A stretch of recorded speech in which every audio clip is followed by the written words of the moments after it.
The book you're going to be reading this week is called Always Learning. So you can see it is written by Gloria Rios, which it's illustrated by Nancy Coate. So just to review again, if it's written by somebody, that would be the author. So Gloria Rios is the person that actually wrote the story. Illustrated means that it was the pictures that you're going to see in this book were drawn and colored in by Nancy Coate. So that's the difference between an author and an illustrator. But you can look in this picture and think about always learning. So think back to the time that you learned how to ride a bike. Maybe it was the same as this boy that was on the bike where you had some training wheels, you had to wear a helmet, but this is an example of how this boy was always learning. So in this story, what we're going to do is we're going to find out about how we actually always learn even as you become an adult, like this mom that's in this picture. She continues to learn, and even myself as a teacher, I'm always learning new things of how to do a better job of teaching, as well as doing a better job myself, maybe at home, being a dad, or just even learning new things each and every day. So we're going to explore those and then be thinking about what you do in your own life to help yourself learn each and every day. And it doesn't always have to be at school. You could learn new stuff at home as well.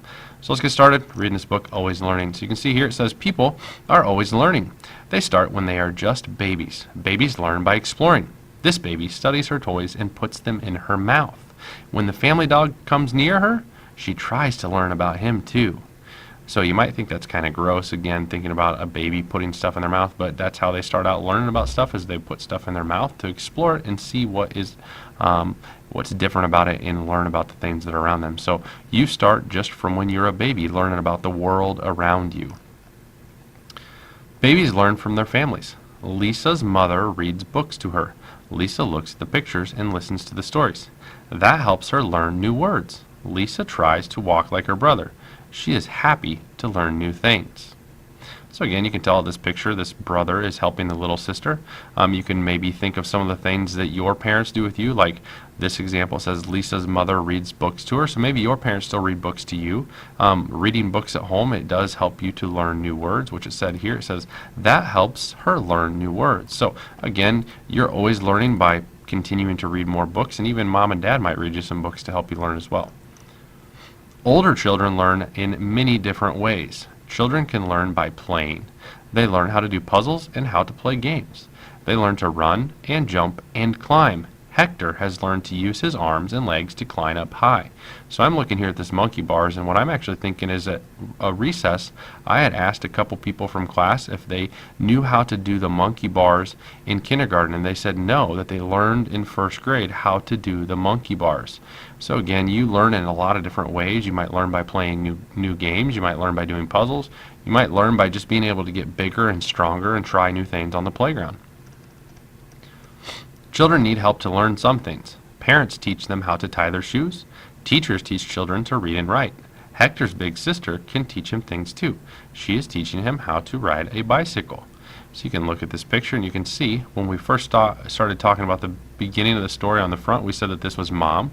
It's actually Hector's big sister. So it doesn't always have to be your parents that teach you things, but this one did say that they teach you how to tie your shoes. Maybe mom and dad has taught you how to tie your shoes. Maybe it's been an older brother or sister that has taught you how to tie your shoes.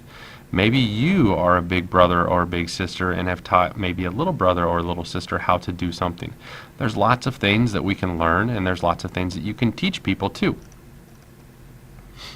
Teens, so that's a word that we might not know, but teens are people that are kind of maybe like in junior high and high school. Those are teenagers. Teens learn how to do many things on their own. Anna is old enough to do jobs to earn money. She also knows how to add and subtract in her head to be sure she gets the right change at stores. So again, even when you get to junior high and high school, you're continuing to learn new stuff. And then you can actually be old enough to do some jobs and earn some money. So maybe you're earning money right now at home doing some chores, like maybe helping clean up your room or sweeping or cleaning, but you're able to get some money now. But as you continue to get older and older, you're able to learn more and more jobs and to be able to earn some more money for doing those jobs. Teens learn things that will help them live on their own someday. Many teens learn how to drive a car. Teens learn in school too. Anna's mother is always there to help her with her homework. So you can see she's continuing to learn new stuff. And as you get older, you might learn how to drive a car. But you have to be a certain age to learn how to drive a car first. But as you can see, we started out as babies, learn how to do some stuff. Then you might learn how to ride a bike. As you get older, you learn how to drive a car. Adults know how to do many things. Anna's mother knows how to take care of a family. She knows how to use math at her job. But she still learns from her dad. He taught her how to fix things around the house. So even as you get older and when you're all grown up, you still might be learning new things from your own parents. For example, I still learn some things from my dad every once in a while with stuff that I didn't know how to do around my house or maybe in my yard. I always learn new things from my parents. Grandparents are always learning too. Some learn fun things like painting. Others learn helpful things like how to use a computer. Hector and Anna's grandpa is learning something new. He hopes to master this new machine soon. So you can see this is an example of a grandpa or grandma. They didn't grow up with computers like a lot of you are.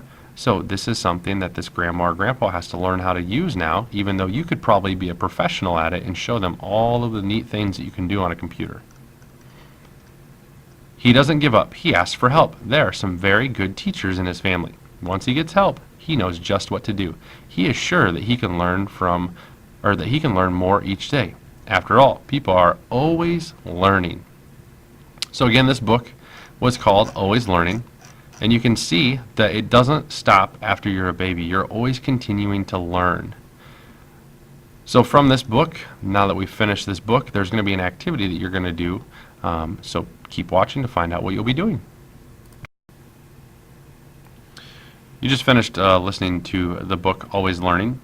So you can see here I have an activity on the screen here for you that I'm going to explain, and then you're going to have a chance after you've finished watching this video to actually start beginning this project. It should probably take you more than just today. You're going to have a chance tomorrow to continue to work on this project as well. You'll have a chance to watch this video again if you need reminders of what you're supposed to do. But with that being said, let's just talk about this. So you read the book Always Learning, which you found out that you start out as a baby and you learn lots of new things, continuing all the way up until you're an adult. So what I want you to think about is yourself. What is something that you are really, really good at? Maybe it's helping mom clean, maybe it's cooking, maybe it is playing baseball, maybe it is how to do something on an iPad, maybe it could be like how to do something on Minecraft. It could be anything that you're really good at. So what you're going to do is you're going to think about what is that one activity that you could teach someone to do. So you're going to be thinking about what is it that I could teach somebody to do. So for example, let's say I want to teach somebody something special that I'm really good at. So I'm going to be teaching them how to clean up, or let's do this. I'm going to teach them how to make a bed. Okay, so maybe I'm really good at making a bed. So you have a spot to put your name. Teaching others to is going to be the title. So I'm going to go ahead and add in teaching others to make their bed. That's going to be my title. Teaching others to make their bed. So my topic sentence is at the top. I can teach someone to make their bed. So that's going to be my topic sentence. So now I need to think in my head, what are the steps? You can see here I kind of have a storyboard for us and a little template for you to help fill out before you begin creating the story on Little Bird Tales. So I'm going to go ahead and I want to be able to create the steps for making my bed.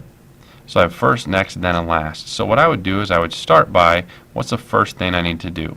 So first, you have to pull your sheets up over the pillows. So first, you have to pull your sheets up over your pillows. Next, you have to pull your comforter up over your sheets and pillows. So that's the second step. So you can see I have my first step, I have my second step, now we're going to go on to then. So first you have to pull your sheets up over the pillows. Next you have to pull your comforter up over the sheets and pillows. Then